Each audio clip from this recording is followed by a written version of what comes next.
Good afternoon students, welcome to study with Preksha. आज हम लाए हैं आपके लिए कक्षा 6 का अध्याय उड़ान में से पृथ्वी के प्रमुख स्थल रूप कार्यपत्रक 4, जिसमें हमें पृथ्वी के प्रमुख मंडलों और स्थल रूपों के बारे में बताया जाएगा। ये देखिए, ये एक चित्र दिया हुआ है आपके सामने, जिसमें हम बहुत कुछ देख पा रहे हैं। ये पशु, पक्षी, मछलियाँ, पानी, बादल, पेड़ पौधे, ये कुछ भवन। तो इस चित्र के ऊपर क्या कहा गया है? आओ दिए गए चित्र की सहायता से विभिन्न भौतिक स्वरूपों जैसे पर्वत, पठार, मैदान, नदियों, मरुस्थल आदि को पहचानें और ज्ञात करें कि कैसे ये मानवीय क्रियाओं को प्रभावित करते हैं। सबसे पहले स्थल मंडल। जितनी भी धरती है, जो भी ज़मीन है, वो स्थल मंडल में है। इसी के ऊपर हम भवन बनाते हैं, घर बनाते हैं, फैक्ट्रियाँ, स्कूल, अस्पताल, ये सब स्थल मंडल का भाग हैं। फिर है वायुमंडल। हवा जितनी भी जहाँ भी है, वो सब वायुमंडल का भाग है। बादल भी वायुमंडल का ही भाग हैं। जलमंडल, जितना भी पानी है धरती पर, वो सब जलमंडल का भाग है। इस चित्र में देखिए आप, हमें कुछ भवन दिखाई दे रहे हैं, वृक्ष दिखाई दे रहे हैं, पशु दिखाई दे रहे हैं, पक्षी हैं, बादल, वर्षा हो रही है, मछलियाँ, पहाड़ और एक छोटा सा जलाशय भी दिखाई दे रहा है।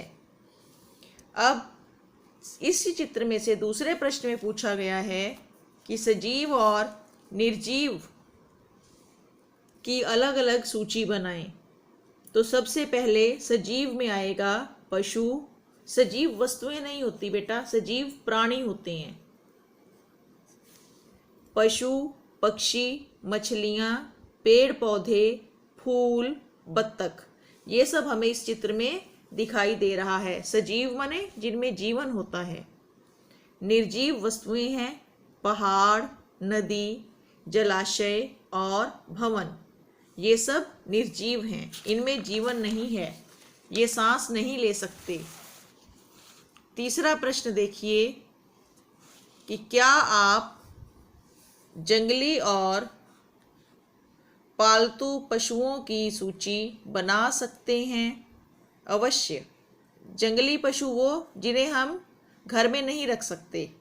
शेर, हाथी, गैंडा, हिरण, ऊंट। और पालतू पशु वो होते हैं जिन्हें हम अपने उपयोग के लिए घर में रख सकते हैं। गाय, भैंस, कुत्ता और घोड़ा। चौथा प्रश्न है, हमें जल कहाँ से प्राप्त होता है? हमें जल बादलों से वर्षा के रूप में प्राप्त होता है। विभिन्न स्थल मंडलों के नाम लिखें। तो हमारे आसपास 4 मंडल हैं।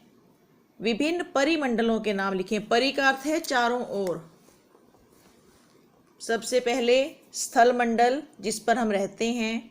जल मंडल, जो हमें जल देता है। वायुमंडल, जिसमें हम सांस लेते हैं। जीव मंडल या जैव मंडल। अब इसमें छठे प्रश्न में परिमंडलों को उनकी विशेषताओं से मिलाना है। ये 2 सूचियां बनी हुई हैं हमारे सामने। पहला, हम सबसे पहले इनकी नंबरिंग कर लेंगे, 1 2 3 4।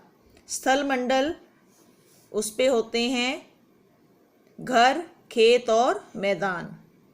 जलमंडल, मछली। वायुमंडल, बादल और जीवनदायिनी गैस। जैवमंडल, जीव जंतु और पेड़ पौधे। जीव जंतु और पेड़ पौधे। 7वां प्रश्न है, हमने विभिन्न परिमंडलों के बारे में पढ़ा है। अब आप बताइए कि हम किस परिमंडल में निवास करते हैं। तो हम जैव मंडल में निवास करते हैं। यह अन्य 3 मंडलों का वह सम्मिलित भाग है जहाँ जीवन संभव है। 8वां प्रश्न रिक्त स्थान भरना है। पृथ्वी का वह सीमित भाग जो स्थल, वायु एवं जल से मिलकर बना है और जीवन संभव बनाता है, वह जैव मंडल कहलाता है। शेर जंगली जानवर है, सही। वर्षा केवल पर्वतों पर ही होती है। वर्षा केवल पर्वतों पर ही होती है, नहीं। पर्वतों के अलावा समतल स्थानों पर, नदियों में, समुद्रों में वर्षा कहीं भी हो सकती है। हमारे चैनल को शेयर, लाइक और सब्सक्राइब करें। ऐसे ही और वीडियोस आपके सामने आते रहेंगे। धन्यवाद।